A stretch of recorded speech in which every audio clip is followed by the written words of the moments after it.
دم باش هیویدکم باش بن وانه یا ما ایرو نفساندنا تیپان ده زمان کردی دا نفساندنا تیپان ده زمان کردی دا تیپ به دو آوایان تین نفساندن گر گردک اهور هردک این هم دبیجن گر اهور لیوکه گر گردک و هردک جی تین بناف کرن دست که نفساندنا تیپان با آوای گردک به وی آواینه نویساندن وان به وی آواینه یک و یک ام بخوینن و آوای وان بنیرن آ ب ج چ د ا ای ف گ ه ا ای ژ ک ل م ن او پ ق ر س ش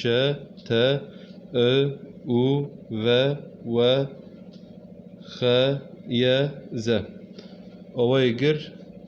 اون وکی کمانا خواندی یک و یک ما آوای وان رنگی وان نفساندن وان بناس کر ناجی نفساندن تیپان با آوای هردک او جی به وی آوای نه با آوای هور خاطنه نفساندن یک و یک وان بخوینن آ ب ج چ د ا ای ف گ ه ا ای ژ ک ل م ن او پ ق ر س ش ت ا او و و خ ی ز آوای هورجی به وی رنگی بو تیبینی اکل گلمه هیا نابه کو مروف جه آوای گر را ببیجه مزن و جیه هور را جی ببیجه بچوک یعنی جوه آوای گر را نابه کتبی بيجي مازن تيبين مازن و آوای هور جی نابه کتبی بيجي تيبين بچوک شاشه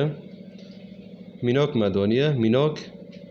مشکک هیا تمنوی 2 سالن و پسیکک جی هیا تمنوی 1 ساله یعنی مشک ده تمن ده جی پسیک مستره ده ورد تمن ده ام دکارم ببیجن کو مشک جی پسیک مزنتره و پسیک جی و پسیک جمشک بچوکتره لی ده قباره ده یعنی حجم ده قباره حجم ده مشک جی پسیک هورتره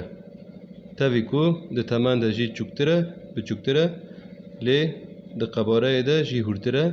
و پسیک جی جمشک گرتره یعنی ورجی اف تیپی ما اوی کو ما گوت آوای گرن گردکن جوی آوایی گرترن یعنی تنه گری و هوری مرسله اوه نابه کو ام ببیجن اف مزنن اف بچوکن جبر کو در کتنی وان وکی هوا یعنی مزنی چوکی به تمن دا گری دایه گر و هوری جی به قباره حجم دا گری دایه به ویرنگی هم گیشن داویا وانای خواه هیوی دکم کو فایده لوا بکرن سپاس بود